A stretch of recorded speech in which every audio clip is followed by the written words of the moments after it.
¿Cómo están? Bienvenidos y bienvenides a uno más de los miércoles para la igualdad de la Coordinación para la Igualdad de Género de la UNAM.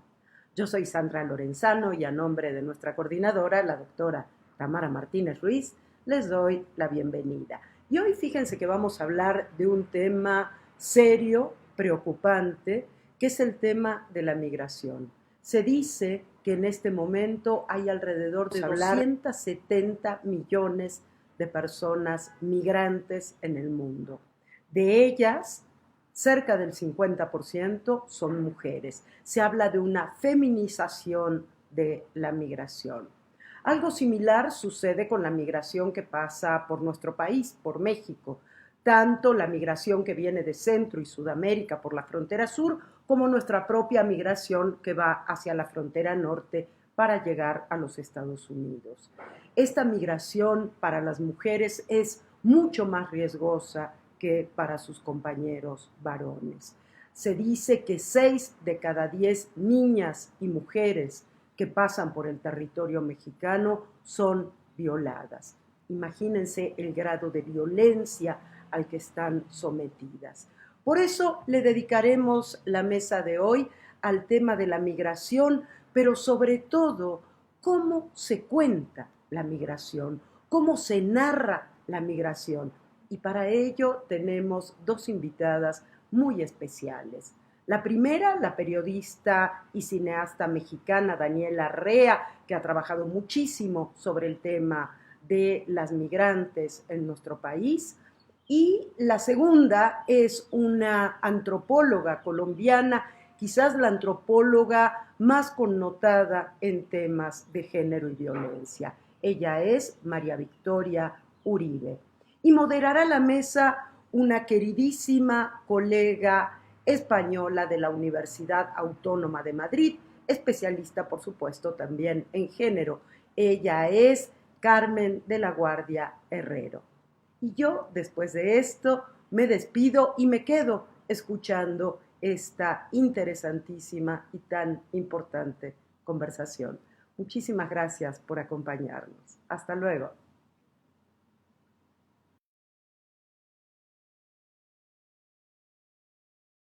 Buenas tardes, en mi caso, buenos días para vosotros, para vosotres, para vosotras. Es un placer para mí coordinar la primera de las mesas de este foro, Narrativas y Migración, Periodismo, Crónica, Testimonios. Como ha dicho Sandra, vamos a tener a dos ponentes en la mesa, a María Victoria Uribe Alarcón, que va a hablar en primer lugar, y luego a Daniela Rea. Y después de las intervenciones breves abriremos un debate. Habíamos pensado en intervenciones en torno a unos 20 minutos. Empiezo con la semblanza. Victoria Uribe Alarcón, que es antropóloga, es historiadora, nacida en Bogotá, con un máster y un doctorado en Historia de la Universidad Nacional de Colombia. Es directora del fue directora del Instituto Colombiano, de Antropología e Historia desde el año 1994 al año 2005, profesora asociada del Instituto de Investigaciones Sociales y Culturales de la Universidad Javeriana, integrante del grupo Memoria Histórica, distinguida con la beca del Wissenschaft College Institute for Advanced Study de Berlín. Desde 2011 es profesora asociada de la Facultad de Jurisprudencia de la Universidad del Rosario, investigadora emérita del Sistema Nacional de Investigación Colciencias. Esta tarde o esta mañana va a hablarnos sobre el tema Niñas a la intemperie, sobrevivencia femenina en Colombia. María Victoria, cuando quieras. Bueno, gracias Carmen. Les agradezco mucho la invitación a Sandra y estar con ustedes en este foro. Voy a contarles, yo no soy persona de hablar mucho rato, yo hablo corto, mis ponencias siempre son cortas. Voy a contarles una experiencia muy especial que tuve con mujeres mayores de 80 años, que fueron niñas durante el periodo de la violencia en Colombia.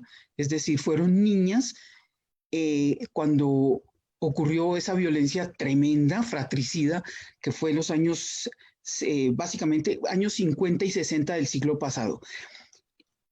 Yo entrevisté a estas mujeres campesinas, ellas no son mujeres letradas, y las entrevisté, hice entrevistas muy largas con ellas, porque me interesaba mucho conocer sus vivencias de niñas, cómo habían vivido este periodo. Bueno, la violencia fue una compañera de infancia y un referente permanente para todos los que nacimos bajo ese signo en Colombia. Las fotografías, yo me crié literalmente con fotografías de primer plano en los principales periódicos de cadáveres desmembrados, de fotos que uno no toleraba mirar y que durante mucho tiempo estuvieron, digamos, en las primeras planas de los periódicos. No pretendo explicar un universo tan variado como es el universo femenino, pero sí quisiera referirme a las vivencias de algunas mujeres campesinas que fueron niñas durante la etapa más cruel de la guerra colombiana y que hoy en día son mujeres adultas mayores. Son 3 mujeres, básicamente, con las que yo trabajé. Sus vidas estuvieron inmersas en conflictos políticos y familiares que las obligaron a abandonar sus escasas pertenencias para desplazarse a lugares remotos con el fin de salvar sus vidas. Es decir, son sujeto de desplazamiento forzado, las 3. Son historias que nos permiten reconstruir y entender a partir de una perspectiva femenina lo que ha sido el universo fundamentalmente masculino de la guerra. Uno se pregunta, y en medio de tanta violencia, ¿cómo han vivido y sobrevivido las mujeres y los niños sometidos al imperio del terror? ¿Cómo lograron las mujeres sobreponerse al asesinato de sus maridos, hijos, padres y hermanos? ¿De qué manera la violencia en la que nacieron y crecieron contribuyó a moldear sus vidas? Con el fin de responder algunas de estas preguntas, entrevisté a varias mujeres que nunca habían hablado ante un micrófono, nunca habían narrado sus vidas, nunca habían relatado lo que les había sucedido. Intencionalmente evité trabajar con combatientes, con mujeres combatientes, porque me interesaba mucho el punto de vista de mujeres comunes y corrientes, es decir, mujeres que no estuvieron, digamos, inscritas en la guerra, pero que sí oyeron y sintieron pasar la violencia. Fue muy sorprendente porque ninguna de ellas había narrado su vida antes. Sin embargo, lo hicieron con muchísima lucidez y con un hilo cronológico. Es decir, son relatos que van de lo más antiguo a lo más reciente. Yo trabajo básicamente 2 autoras femeninas para esta investigación que hice con las mujeres mayores de 80 años, que fueron Adriana Cavarero, que es una filósofa italiana, y Hannah Arendt. Y ambas, tanto Adriana Cavarero como Hannah Arendt, consideran que lo que una persona es o fue solo se puede conocer a través de la historia de la cual es o ha sido protagonista. Todos somos seres factibles de ser narrados por otros. Y dice Cavarero que cada trayectoria vital mezcla intención y accidente, y que los pasos dados a lo largo de la vida dejan tras sí una figura que no necesariamente corresponde a o que muchas veces corresponde a una marca confusa, pero que algunas veces tiene unidad, cualquiera que ésta sea. El diseño es lo que permanece de esa trayectoria vital, y ese diseño se hace evidente cuando la persona cuenta su historia personal. La historia siempre aparece después de ocurridos los eventos. Se trata, por lo tanto, de un resultado imprevisible e incontrolable como la vida misma. Y la narración lo que hace es revelar el significado sin cometer el error de definirlo. Cavarero denomina paradoja de Ulises al hecho que tiene lugar cuando alguien conoce su propia historia a través del relato de un tercero. Ulises, al oír su propia historia contada por otro, prorrumpe en llanto, no solo porque considera doloroso lo que está oyendo, sino porque cuando vivió lo que el otro está narrando, no había entendido aún lo que ello significaba. Estas mujeres campesinas con las cuales trabajé no tuvieron interlocutores, porque en la época en que ellas fueron niñas, no existían los necesarios espacios donde pudieran hablar de sus temas íntimos, de sus miedos y de sus preocupaciones o de sus ilusiones. Fueron niñas que nacieron en condiciones económicas precarias, que hicieron parte de estructuras familiares patriarcales en las cuales los roles de las mujeres estaban predeterminados. El peligro podía estar encarnado en un pariente machista y abusivo con el que tenían que convivir, o en los sonidos que anunciaban la llegada de gente con disposición a matar, o en los gritos partidistas monótonos y alicorados que se pronunciaban en las cantinas, o en una inscripción partidista que se heredaba de padres a hijos y a la que los integrantes del bando contrario despreciaban u odiaban. Todas las mujeres que yo entrevisté tuvieron que convivir con un pariente, con un hombre violento. En el caso de una de ellas, era un tío que se llamaba Adrigelio, que era bandolero liberal, y que hizo de la vida de esta mujer un infierno. No solamente porque se metía con ella, la manoseaba, posiblemente la violó, aunque ella no lo declaró en su entrevista, sino porque la utilizaba a ella cuando tenía 5 años para que fuera a los alrededores de la casa donde él vivía a inspeccionar si había cadáveres y le pedía que por favor trajera las armas de los muertos, se las trajera a él.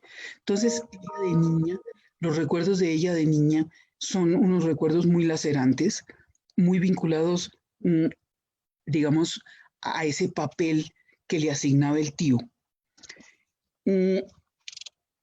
Sin embargo, estas mujeres que narran sus historias de vida tan accidentadas, tan duras, tan solas ellas, porque ellas no tenían interlocutores, las niñas. Los adultos no se tomaban la molestia de explicarles a las niñas qué era lo que estaba pasando, por qué había tantos muertos, por qué pasaban las cosas que pasaban. Los niños preguntaban, las niñas preguntaban, pero nadie les respondía, nadie les explicaba. Entonces, las niñas crecen solas y entre ellas. Y una de ellas, por ejemplo, crece con su hermanita. Su hermanita tiene 6 años y ella tiene 5. Y ellas dos todo el tiempo están juntas y comparten las vivencias sobre la violencia.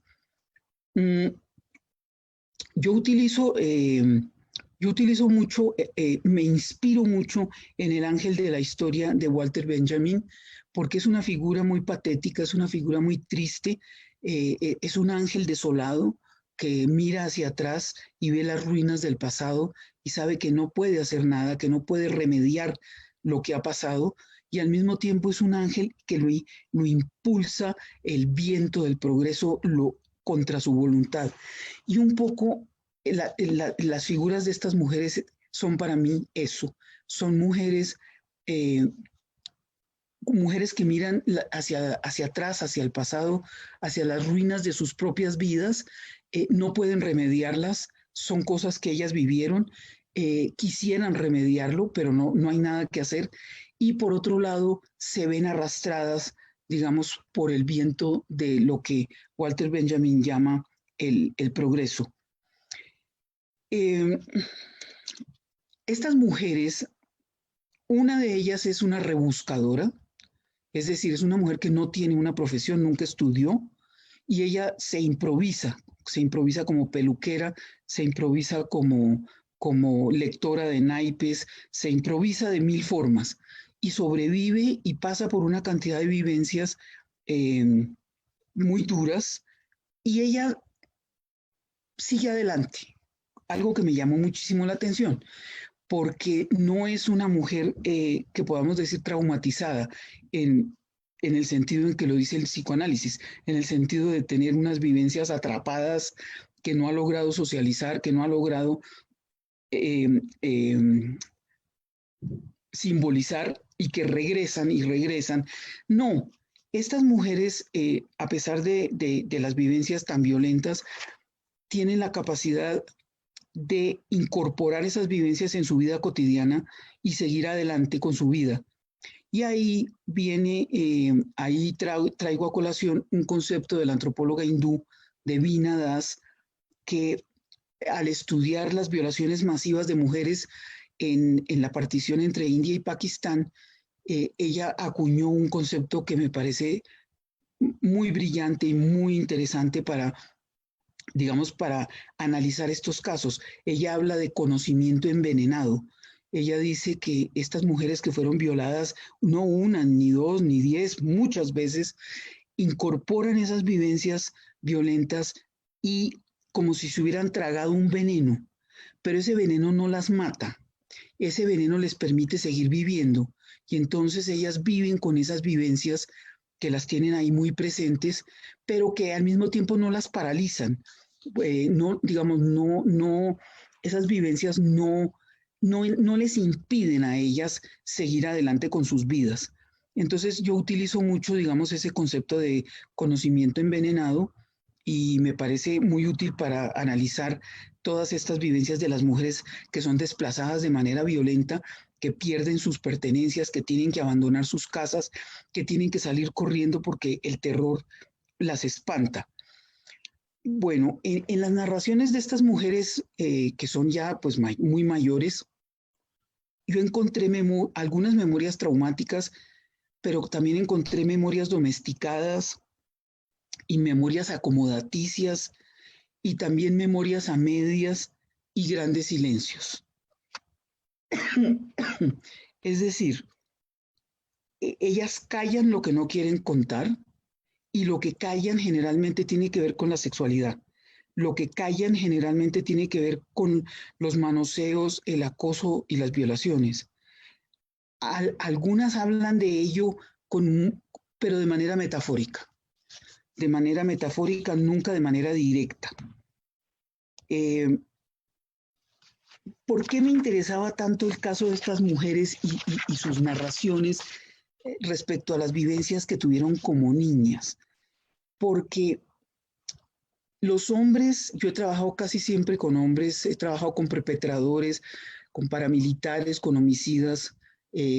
Generalmente me enfoco mucho en los perpetradores de la violencia, pero en este caso me interesaron mucho las mujeres porque la narración que hace una mujer de la guerra es muy diferente a la que hace un hombre. Un hombre, por lo general, al hablar de la guerra, habla de acontecimientos, habla de eventos específicos, habla de armas, habla de encuentros, habla de muertes. En cambio, las mujeres tienen una manera de narrar la guerra que es absolutamente interesante. Una de ellas, cuando yo le pregunté cuál había sido su vivencia de la guerra concretamente, ella me narró lo siguiente. Ella me dijo que ella tenía 3 niños muy chiquitos cuando la guerra, bebés, la menor tenía 2 años, 2 años, 4 años y 5 años tenían los hijos y estaban infestados de parásitos.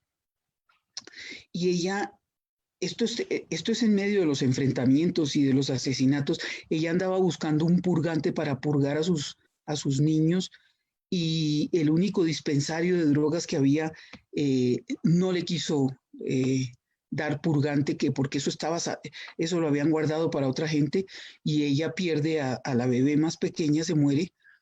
Y la descripción que hace ella de cómo los niños botan gusanos por las narices, por las orejas, esa es su descripción de la guerra.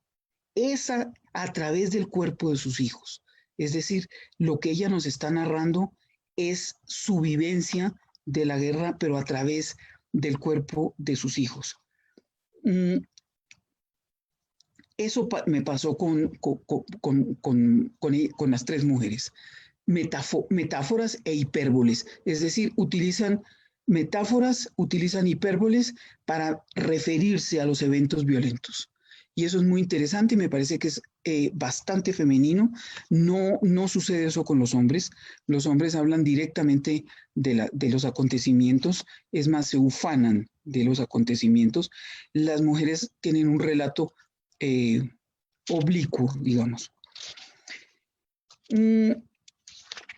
Estas niñas que vivieron la violencia son niñas eran niñas a la intemperie, eran niñas que no contaban, primero no podían estudiar, las escuelas estaban muy lejos, tenían que caminar, alguna tenía que caminar casi 30 kilómetros para acceder a la escuela más próxima.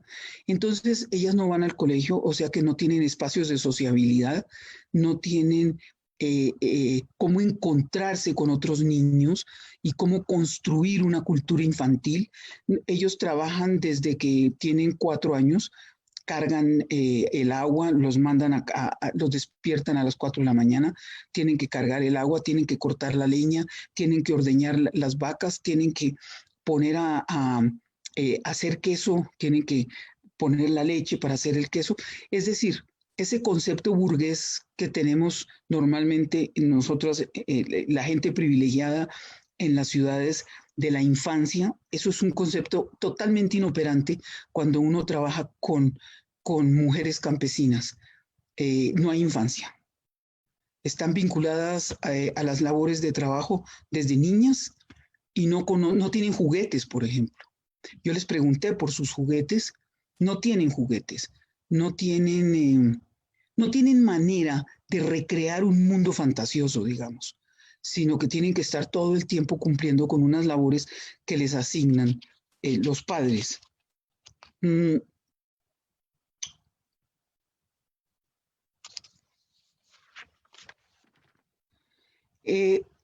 Obviamente son mujeres muy pobres o fueron niñas de familias muy pobres, vivían en casas de barro, casas de bareque, ubicadas en las veredas y veredas muy apartadas una casa de la otra. Como les digo, no tenían ningún tipo de roce social con otros niños y tenían que presenciar escenas terribles que mi pregunta siempre es, ¿y cómo procesan eso los niños y las niñas? ¿Cómo digieren? Por ejemplo, una de ellas me contó una escena que fue muy común en la violencia, que cuando llegaban los bandoleros del bando contrario a matar a la gente, si había mujeres embarazadas, normalmente les abrían el vientre, les sacaban el feto y les metían un gallo o una gallina o una piedra. Bueno, una de estas mujeres presenció, tenía 5 años, presenció una escena de estas. Y mi pregunta, y no tiene respuesta por ahora, es, ¿cómo haces para ser una niña de 5 años, presenciar una escena de esas, digerirla y seguir adelante? Es decir, ¿cómo le haces? De alguna manera le haces porque llegan a viejas, llegan a tener más de 80 años, son mujeres muy lúcidas, de alguna manera logran, digamos, vivir con esas imágenes. Yo creo que como son familias muy religiosas, Colombia es un país muy católico y los campesinos son muy católicos. Yo creo que la religión tiene un papel muy importante en toda esta violencia. En cuanto a resignación, en cuanto a aceptar las cosas sin preguntar demasiado. Es decir, ahí hay toda una pedagogía para que las niñas no pregunten, para que acepten lo que ven y naturalicen. Esa es la palabra fundamental, que yo no sé si en México funciona. No sé qué tan naturalizada está la violencia en México, pero en Colombia está totalmente naturalizada. Es como parte del clima. Hoy en día no, porque nosotros ya pasamos por 2 procesos, estamos en el segundo proceso de justicia transicional y hemos tenido la oportunidad de conocer una cantidad de verdades sobre la guerra en esos procesos de justicia transicional y hoy en día la violencia ya no es natural. cada vez que matan un líder social, y los matan no diario, pero sí casi diario, la sociedad responde, la sociedad reclama. Pero en esta época de la violencia estaba totalmente naturalizada. Eso de, por ejemplo, una de ellas cuenta que el papá la mandaba a traer agua del pozo, y ella siempre que iba al pozo encontraba cuerpos ahí tirados, y que ella cuando regresaba le preguntaba al papá, papá, pero ¿por qué hay tantos muertos? Y el papá siempre le decía, han de volver, han de volver. Entonces ellas se crían con una violencia totalmente naturalizada. Es decir, no se cuestionan por qué pasa eso que pasa, y si se lo cuestionan no hay quien les responda.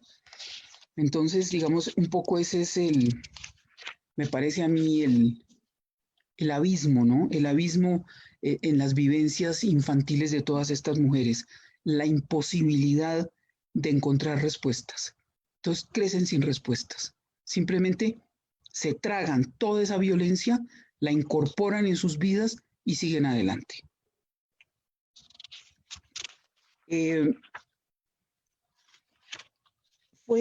Para terminar, fue extraordinario hablar con ellas.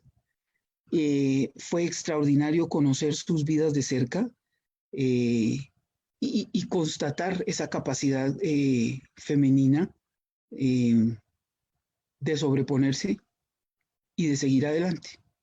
Y ese es el caso de las tres mujeres. Las tres mujeres sobrevivieron bien, fueron madres, tuvieron hijos, y hoy en día son mujeres muy lúcidas y mujeres, yo diría, tranquilas. Entonces es toda una paradoja, ¿no? Es toda una paradoja porque pasaron por situaciones muy violentas que uno no se explica realmente cómo pudieron superarlas. Y hasta ahí dejo mi intervención. Muchísimas gracias. Muchísimas gracias, María Victoria. Ha sido una intervención de un inmenso interés, pero también muy impactante. Y efectivamente ahí hay una paradoja inmensa de la que podremos hablar después, muy, muy interesante. La siguiente intervención es de Daniela Rea. Daniela Rea es periodista mexicana y editora en pie de página, autora de los libros Nadie les pidió perdón y La tropa porque mata a un soldado. Dirigió el documental del que nos hablaba antes Sandra, No sucumbió la eternidad, en el año 17. Se especializa en violencia de Estado y su impacto social. Daniela nos va a hablar sobre los migrantes activan caminos. Bienvenida. Daniela, Buenos días a todas. Muchas gracias por esta oportunidad, por la invitación, por la posibilidad de conversar aquí, que siempre es un gusto, pero hoy particularmente lo es más porque yo soy muy fan del trabajo de María Victoria, y si estuviéramos presencialmente le pediría que me autografíe este libro, el de Hilando Fino. Ahí, por ahí, bueno, es que mi filtro ahí que... Daniela, yo te lo firmo desde aquí, te lo estoy firmando, ¿ah?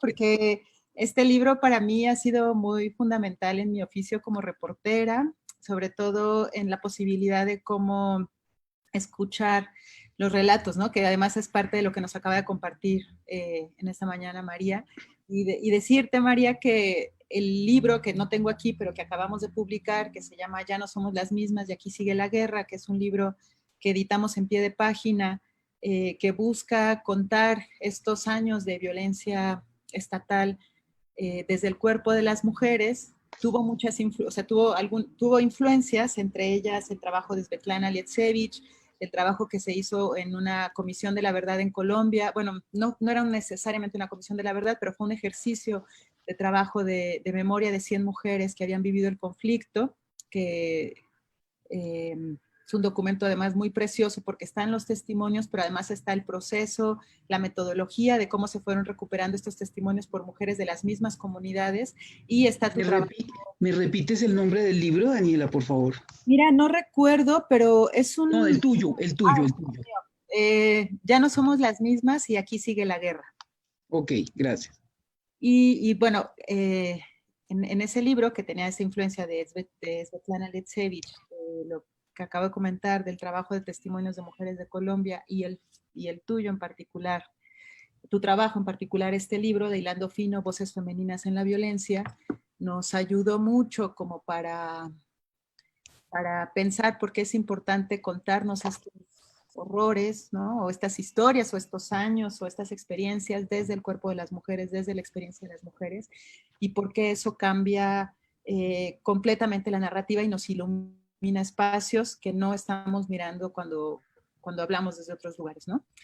Yo recuerdo en particular una experiencia que tú cuentas aquí, que para mí fue como fundamental para guiar el trabajo de edición en el libro de Ya no somos las mismas, y es qué pasa cuando estas historias son contadas por mujeres, ¿no? ¿Qué pasa si contamos la experiencia del conflicto desde los hombres? Pues lo que tenemos son relatos heroicos, ¿no? De los ganadores, los perdedores, los señores de la guerra.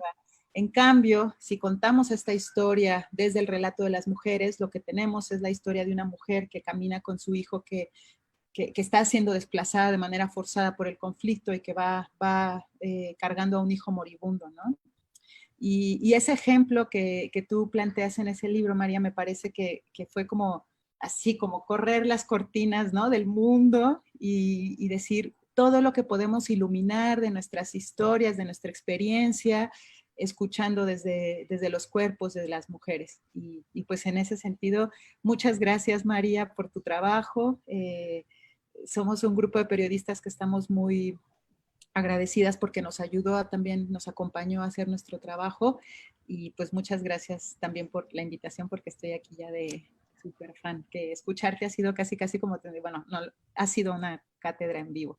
Así que también me quedo como un poco, ¿y ahora qué digo? Y me gustaría como plantear algunas cosas que empecé a pensar ahorita mientras te escuchaba, María, ¿no? Y voy a hacer un poco de caso omiso de lo que había pensado en preparar, porque no quiero perder la oportunidad de compartir, sobre todo dudas contigo. Bueno,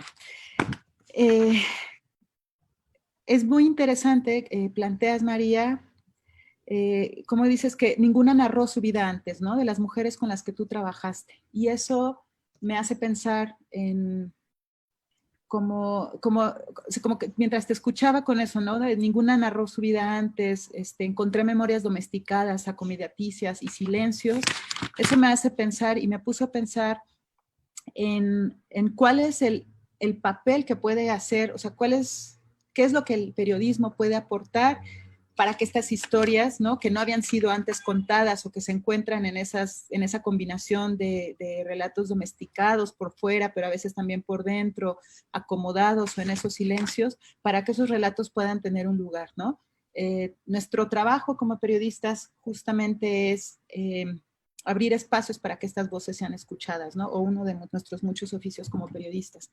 Y yo pensaba, escuchándote, como de qué manera podemos hacerlo de la mejor manera, ¿no? O cuáles serían las condiciones que necesitamos para que estos relatos se puedan escuchar de una mejor manera. ¿Para qué tiene el periodismo que aportar para ello, ¿no? ¿Qué tiene el periodismo que ofrecer? Y bueno, más o menos estaba pensando en que creo que mucho del trabajo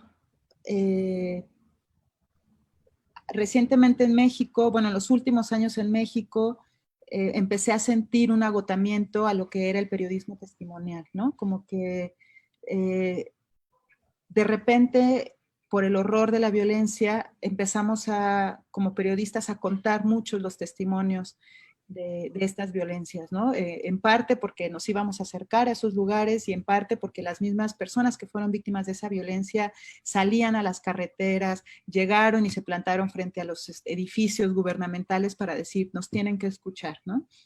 Y pareciera ser que la disposición social y política y a veces también periodística para escuchar estos relatos se agotó muy pronto, ¿no?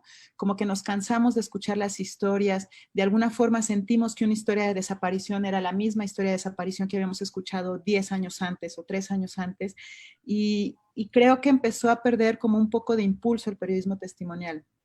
Y escuchándote y aprovechando como todas las cosas, ideas que están como medio girando aquí, orbitando alrededor de todas nosotras, pienso que me gustaría hacer una reivindicación de ese periodismo testimonial, ¿no? Y una de las razones por la que creo que es importante hacer una reivindicación de ese periodismo es por lo que tú nos mostraste en ese libro, ¿no? Y lo que nos acabas de compartir ahorita.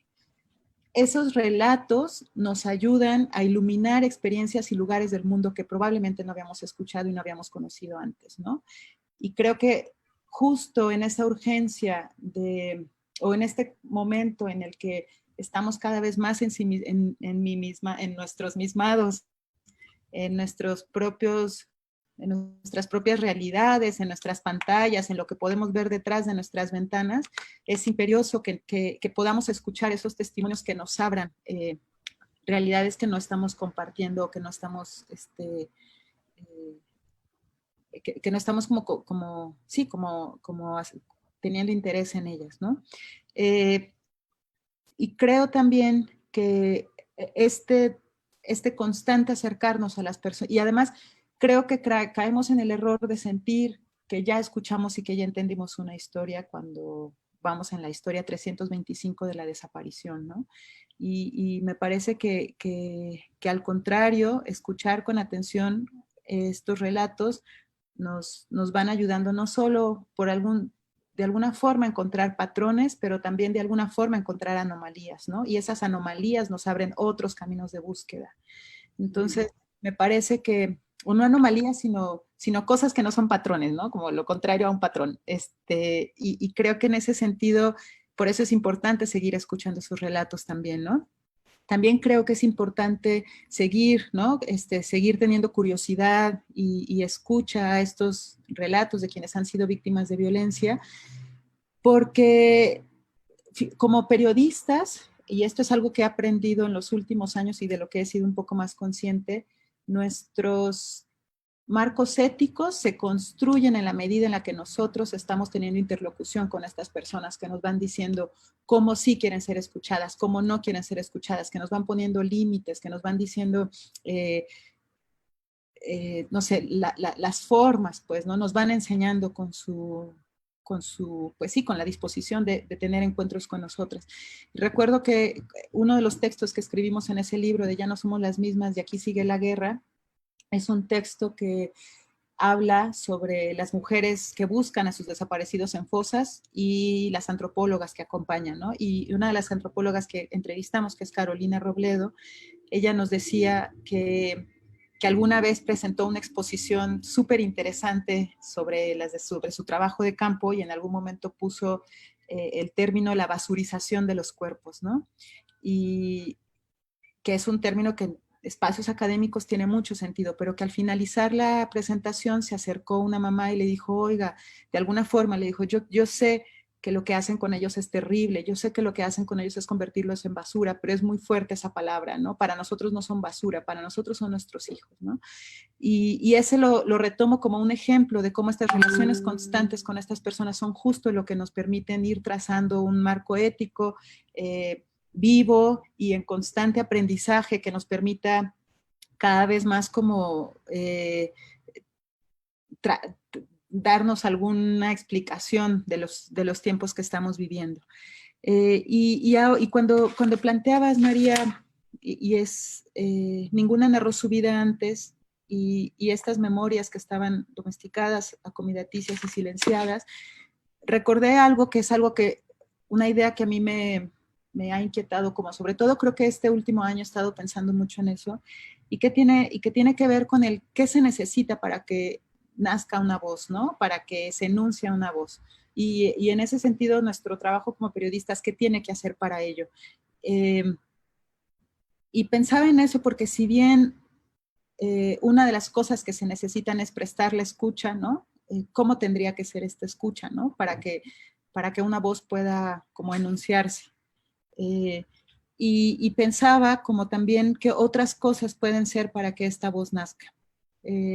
Pensaba en ese silencio que de alguna forma tú también nombrabas, María, pensaba en esa escucha y pensaba en esa curiosidad. Entonces siento que de alguna forma lo que el periodismo puede aportar para que estas voces, o para abrir espacio a estas voces y que estas voces puedan ser escuchadas, es una combinación entre esa escucha, entre ese silencio y entre una curiosidad genuina por saber sobre sus vidas, ¿no? Por saber sobre la experiencia y la forma en la que esas personas están habitando el mundo. Y probablemente y ojalá en esos encuentros poder construir significados, ¿no? Poder que ese encuentro entre nosotras como periodistas y las personas con las que estamos teniendo interlocución puedan aportar o ese encuentro pueda posibilitar la construcción de un significado. Pienso en que las personas que nunca antes habían narrado su vida, como si es posible que nuestro acercamiento pueda ayudar a que se construyan significados, ¿no? O sea, que nuestra oreja pueda ayudarles también a eso, pueda ser como un espacio de regalo de esos, que posibilita ese encuentro. Y bueno, un significado para sus propias experiencias, pero también para la forma en la que nosotras estamos entendiendo el mundo y compartiéndolo con nuestro trabajo periodístico. Y bueno, me gustaría como dejar aquí, porque creo que vamos pocas de tiempo y no sé si vaya a haber preguntas también de quienes nos están escuchando o algunas interpelaciones. Y pues eso, me quedo muy agradecida y muy emocionada. Gracias.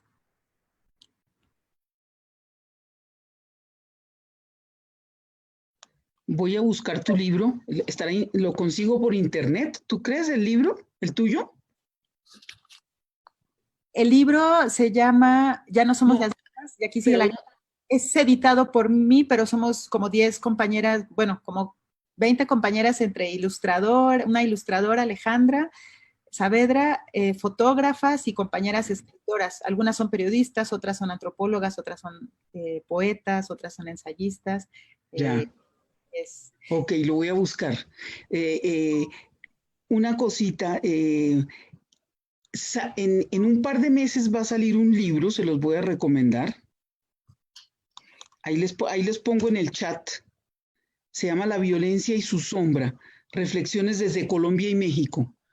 Hay unos artículos, no es comparativo, no es comparando la violencia de Colombia con la de México, sino son reflexiones de antropólogos y filósofos mexicanos y antropólogos y filósofos colombianos sobre el tema de la violencia vista desde muchos ángulos. Debe estar saliendo, es de la UAM, es coedición entre la UAM y la Universidad del Rosario de Colombia. Se las recomiendo porque es gente joven reflexionando sobre este problema de la violencia que en México me parece a mí, Daniela, yo no sé si qué me dirás tú, pero a mí me parece que en México la violencia ha estado, es a cargo de los periodistas. Son los periodistas los que le ponen la cara a la violencia. Las ciencias sociales, muy poco me parece a mí. Fíjate que eso es interesante porque cuando empezaron como de manera más contundente esta violencia hace ya más de una década, recuerdo mucho el momento en el que, o sea, creo que nosotros como reporteros, y pienso más en los reporteros que viven en las zonas, y no en la Ciudad de México, sino en los estados, en el resto de los estados del país, que ellos como que de cubrir problemas vecinales o problemas municipales o la nota roja, empezaron a cubrir sin quizá tener idea de qué estaba pasando, como nos pasó a todos, esta violencia, ¿no? Y entonces el periodismo, por su ejercicio mismo del registro cotidiano, empezó a hacer esta documentación. Y recuerdo que en algún momento Lolita Bosch, que es una escritora catalana, convocó a varias personas, entre escritores y periodistas, como a reflexionar. Y uno de los reclamos que ella hacía era, ¿dónde estaba la academia, no? O sea, y era algo que hacía tanto, o sea, creo que ella también de alguna forma es académica, entonces era un reclamo que hacía como a su propio gremio, ¿no? ¿Dónde está la academia? Porque ha tardado en reaccionar. Yo creo que tiene que ver también pues con la dinámica normal de los oficios, ¿no? Nuestro oficio es así como muy urgente, cotidiano, y también creo que si bien en un inicio tardó la academia,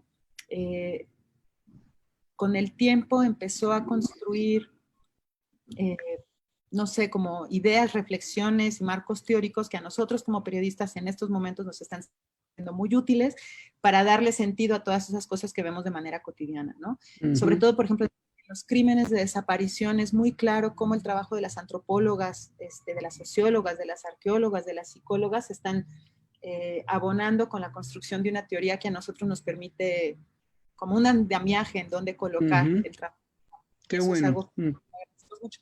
Lo que sí también creo es que no sé si en esta cosa de la cerrazón tradicional de las academias ha hecho falta como mayor o sea, sí, como abrirse al montón de cosas que se necesitan. A mí me da curiosidad cuando a veces voy a alguna universidad a platicarlos con estudiantes, siempre dicen, ¿y qué podemos hacer los estudiantes para esto? ¿No? Y yo así, ¿de dónde está como el grupo de pasantes de derecho organizándose para ayudar a las familias a sacar copias de sus expedientes o a escribir el amparo o a ayudarles a leer el expediente para que sepan qué está haciendo el Ministerio Público, ¿no? ¿Dónde está el grupo de estudiantes de, no sé, pedagogía que estén así como que organizando grupos para acompañar y aunque sea cuidar a los hijos, de las mamás que están buscando a sus, no sé, o a los nietos de las abuelas que están buscando a sus hijos, ¿no? Entonces, mientras las abuelas andan haciendo diligencias ministeriales, me imaginaba así como el grupo de estudiantes de pedagogía o de pasantes de pedagogía acompañando a esos niños, ¿no? No sé, ayudándoles a hacer las tareas, contándoles un cuento. Entonces creo que también eso ha hecho falta. Con el tiempo me he dado cuenta que sí son espacios que existen, pero que hace falta como abrir toda esa capacidad dentro de todo ese conocimiento y toda esa experiencia dentro de la academia para responder pues a las necesidades que hay. Sí. Muy bien este diálogo que ya tenemos abierto. Daniela, muy interesante lo que has planteado. Yo quería trasladaros algunas preguntas que están llegando por el canal de YouTube. Tenéis una pregunta, María, es para ti, de Karin Crinos, que nos pregunta en qué consiste su labor con los hombres perpetradores de violencia. ¿Existe bibliografía sobre estos hombres perpetradores de la violencia? Esa es la pregunta que ha llegado, tal cual.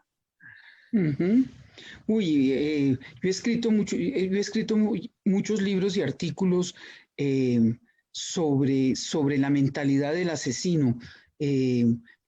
A ver, lo que pasa es que tocaría que nos pusiéramos en contacto vía correo electrónico para pasarte algunos artículos. A mí lo que me interesa es la mentalidad del perpetrador, el manejo que hace del bien y el mal que lleva por dentro, es decir, cómo el perpetrador logra ser buen padre, logra ser buen católico, va a misa, bautiza a sus hijos y es un asesino inclemente, ¿no? Esa doble condición. Y lo he estudiado mucho, llevo muchos años estudiando eso, pero pues si podemos, a ver, Karin, te voy a poner aquí en el chat mi correo electrónico y nos ponemos en contacto, se me ocurre. Muy bien.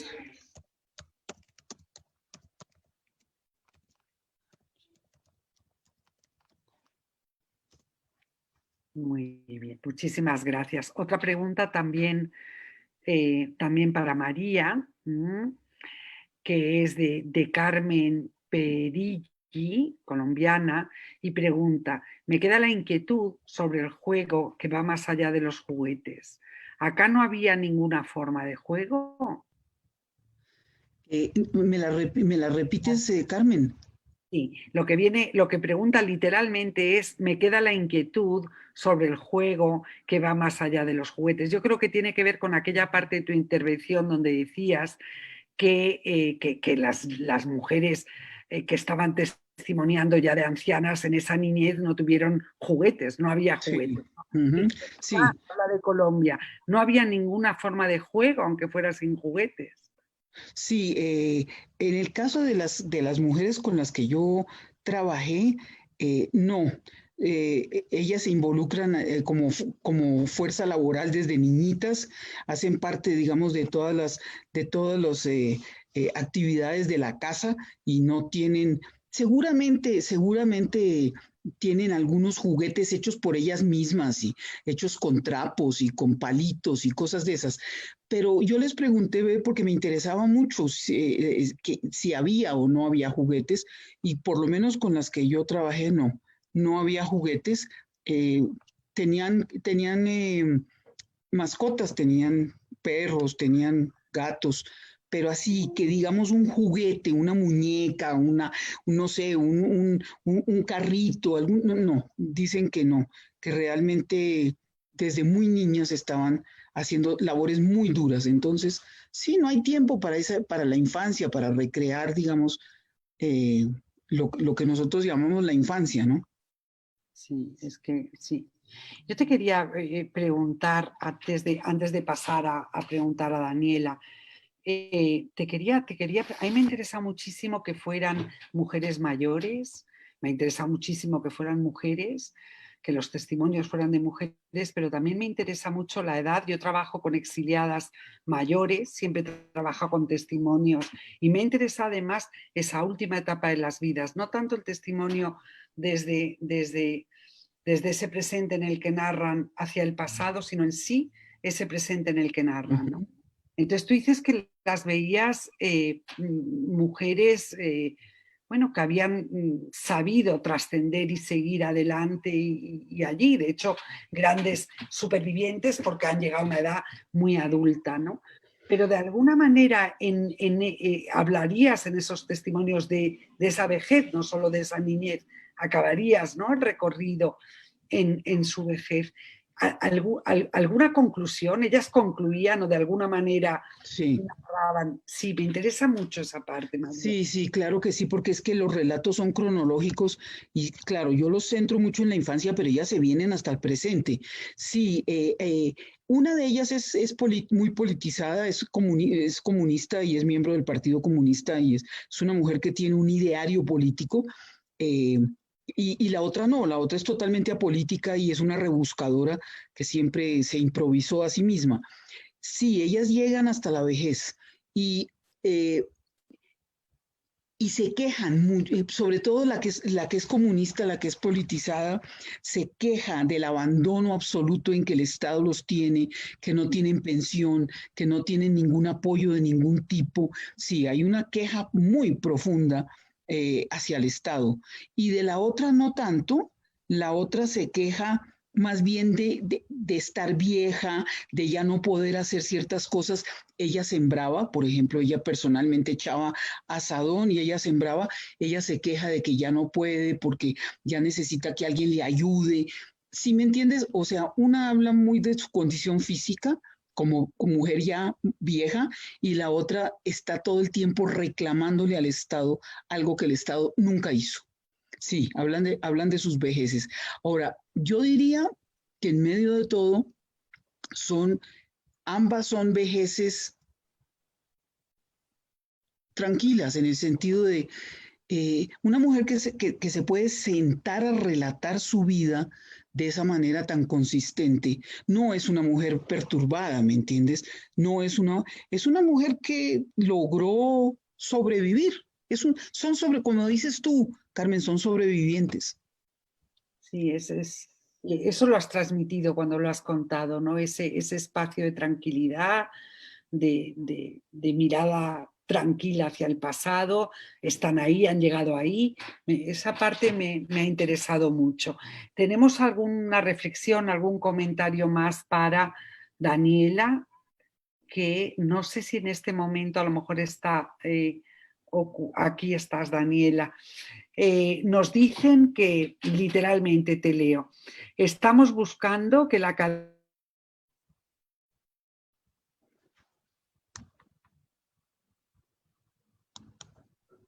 Perdón, se me cortó y no estoy escuchando a Carmen. No, Y es mi conexión. Carmen, no te escuchamos, Carmen.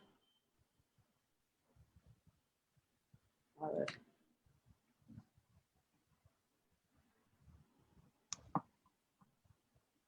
Carmen.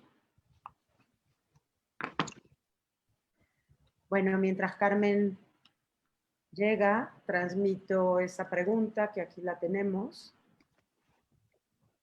Si les parece, Daniela, Esto es, dice, estamos buscando que la academia escuche justamente lo que pasa afuera.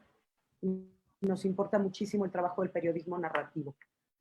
Y aquí ya viene mi intervención directa, Sí. que es que, Carmen, ¿estás ahí? Sí, ya he vuelto, es que me he quedado sin ya. internet, me he quedado sin internet. No sé si Daniela, no sé dónde me habéis dejado de escuchar, dónde he desaparecido, o si he leído. Cuando ibas a plantear la pregunta, no importa, cuando ibas a plantear la pregunta y ya se la comenté y simplemente meto mi cuchara un momento ya que estoy aquí, porque la idea sería que queremos invitarlas. Miren, yo quiero que las dos me firmen sus libros. Aquí tengo ambos libros porque soy fan de las dos y por eso yo no sabía que aquí Daniela también era fan del libro de María Victoria.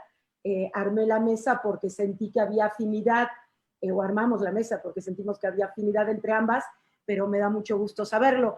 Y la idea es que queremos organizar, y esto lo digo, me voy a callar, queremos organizar talleres justamente, Daniela, con ustedes, con las autoras del libro y por supuesto con María Victoria, para que sobre todo los jóvenes, las y los estudiantes de la UNAM, que es mi lugar de trabajo y que en este momento, ustedes lo saben bien, está muy sacudida por temas de violencia hacia las mujeres, que impiden un poco mirar hacia afuera porque sienten mucha presión dentro, aunque sabemos que esa violencia dentro responde en gran medida a la violencia que se vive fuera también.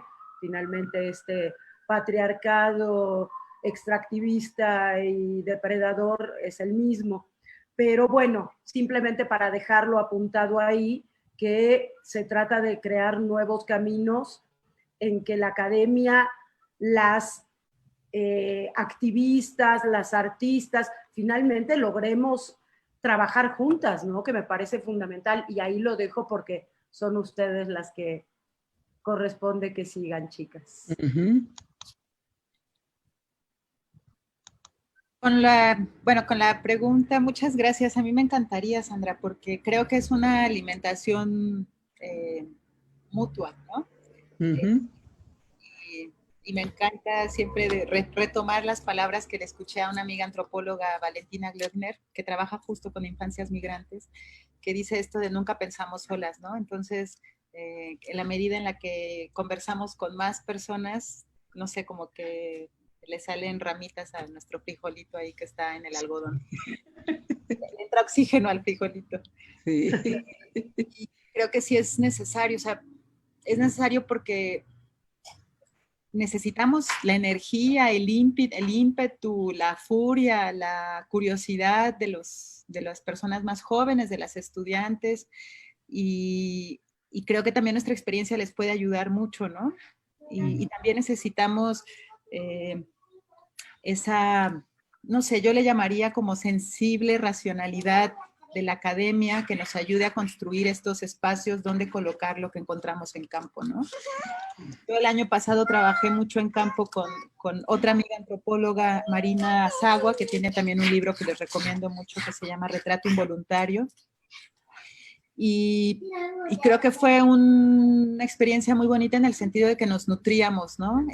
A ella le daba confianza, digamos, que mi experiencia en el terreno y a mí me daba mucha seguridad su capacidad analítica de lo que veíamos en el terreno, ¿no? Entonces creo que hay comunidades, se están formando comunidades muy interesantes en estas combinaciones. Pues Sandra, tienes que hacer la reunión, ya quedaste comprometida para que nos juntemos, sí, a pensar entre todas.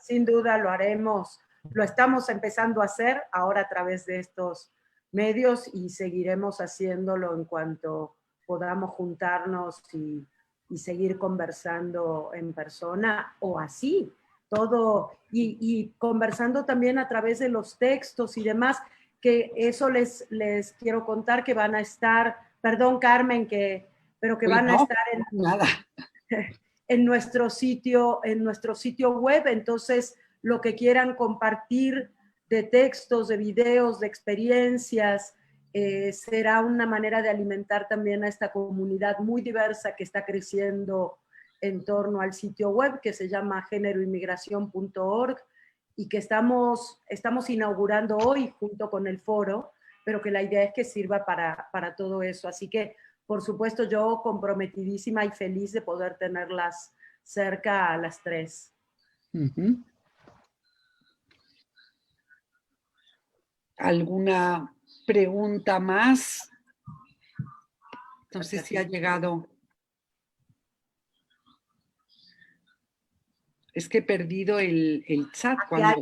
Sí, aquí las Me ha vaciado, ¿sabes, Sandra? O sea que al echarme internet solo me aparece un agradecimiento enorme de Karin Chirinos para todos, que está encantada, pero no he perdido las preguntas anteriores porque se ha borrado al irme y volver a entrar. Ahí está.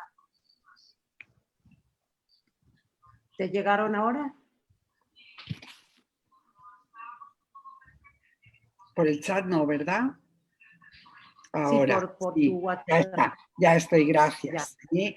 Tenemos otra pregunta de Abraham García, que nos dice, ¿es cierto que la academia es un espacio donde hablar de la violencia de género es aún un tema ignorado, incluso prohibido? ¿Se debe al control misógino y machista que aún domina esta esfera? En ese sentido, también Mimbalov Fernández comenta desde sus experiencias y pregunta cómo se construiría un periodismo con enfoque de género, derechos humanos e intercultural que cuide y repare las vivencias de las mujeres. No sé si Daniela, María, cualquiera de las dos. No, Daniela, porque es sobre el periodismo. Sí, esto pienso yo, Daniela. Híjole, creo que de las cosas que más difíciles me ha tocado trabajar como periodista ha sido justo la violencia de género, y creo que una de las razones es porque, a diferencia de otras violencias en donde, en donde es sencillo de alguna forma posicionarse sin tantos filtros, creo que en las coberturas de violencias de género es inevitable que nos posicionemos desde nuestras propias experiencias, que implican las violencias sufridas, las violencias calladas, los afectos a compañeros que han sido acosadores y violentadores. Y eso es, en mi experiencia, eso ha sido muy difícil, ¿no? Ha sido como, o sea, la postura es clara, no queremos violencia contra mujeres. Y eso me parece, o sea, y eso es, o sea, ahí no hay disputa, pues, ¿no? Pero sí siento así como que en el cuerpo muchas dudas y muchos titubeos, porque ahí, más que en otros espacios, está nuestra experiencia de lleno, ¿no? Y están nuestros afectos de lleno. Y pues no es sencillo. Alguna vez cuando fue el Me Too, o sea, cuando empezamos a escuchar los relatos y las denuncias del Me Too el año pasado, yo me sentía con mucho miedo a hablar de manera abierta y pública sobre mi posición, porque no me sentía segura de tomar una posición, no en cuanto a esta grande certeza que es no más violencia contra mujeres, sino contra todas las cositas que hay debajo, ¿no? Todas las capas, todas las grisuras, todas las dudas. Y alguna vez como que lo platicaba con otra compañera psicóloga que ha acompañado muchas experiencias de violencia criminal y estatal, y coincidíamos en eso, ¿no? En que esto nos puso, o sea, yo siento como que sentíamos el cuerpo como que tirado para un montón de lados, ¿no?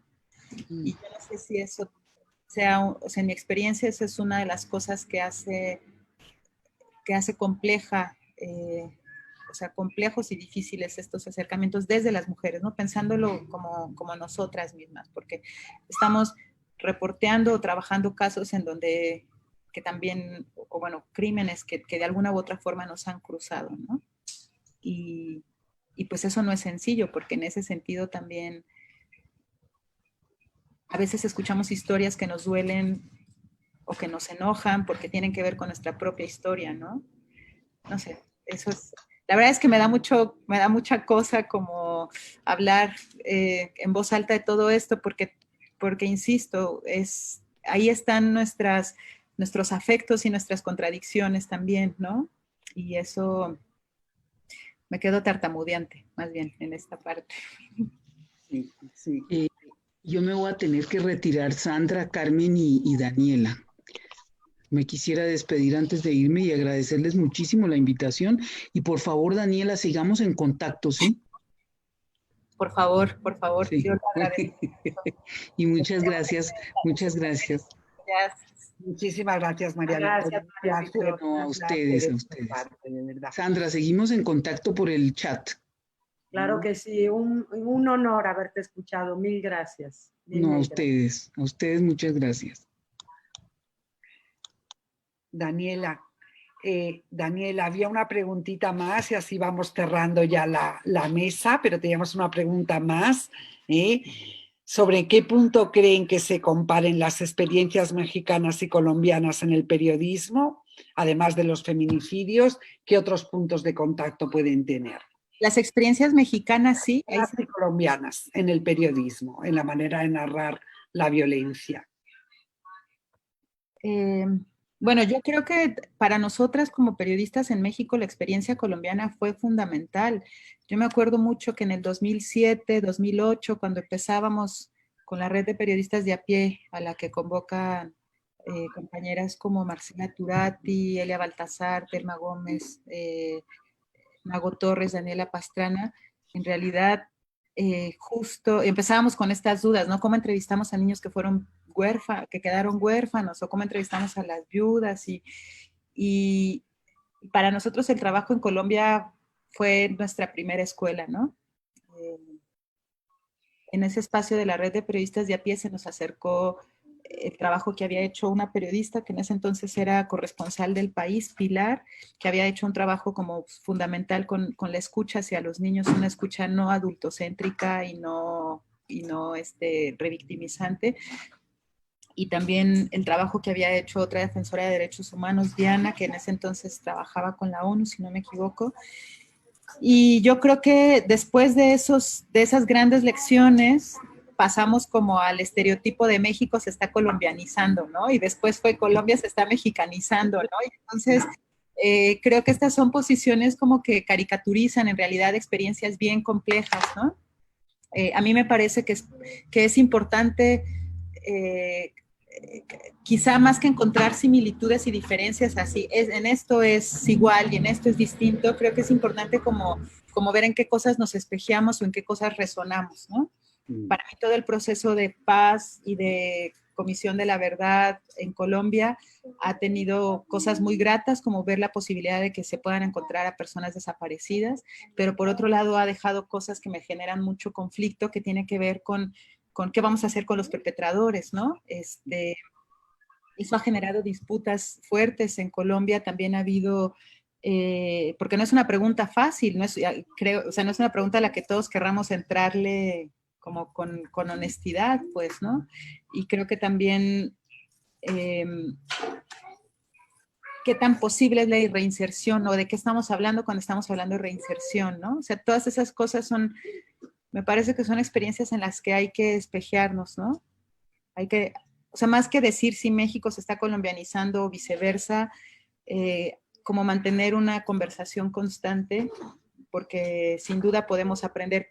Me da la impresión, y ya es algo que no conozco, pero es solo una impresión, de que aquí tenemos desde hace muchos años asesinatos de defensores como de una manera tan abrumadora, ¿no? Y siento, y no sé si sea un desconocimiento de lo que está pasando allá, pero que en Colombia fue algo que se empezó al menos a reportear hacia afuera después.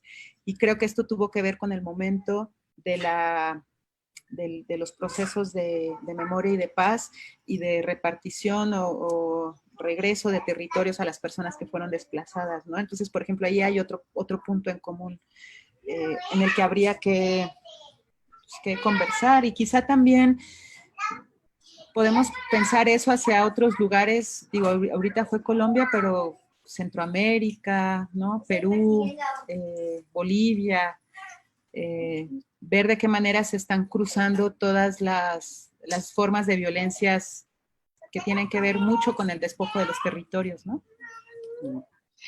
Bueno, pues vamos a ir cerrando esta primera mesa. Yo quería decir, solo para cerrar, que ese diálogo entre disciplinas diferentes a mí fue lo que me sorprendió del primer foro al que asistí sobre cultura e migración, que organizó también Sandra Lorenzano, que de alguna manera desde la academia, y estoy hablando desde la UAM, desde la Universidad Autónoma de Madrid, para nosotros fue sorprendente y tremendamente enriquecedor ver palabras diversas y múltiples, o escuchar testimonios, escuchar relatos, mezclar investigación con narración, con experiencia.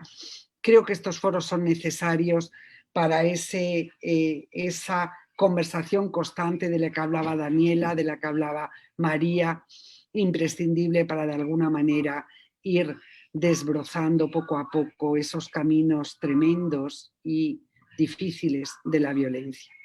Dejamos pues, dando las gracias a Daniela, dando las gracias a María, esta primera mesa aquí. Muchas gracias. Muchísimas gracias por la invitación y por el espacio, Sandra, Carmen, y a todo el equipo de trabajo, y por la chance de conocer a María en persona. Un abrazo muy grande a todas y gracias por el tiempo también.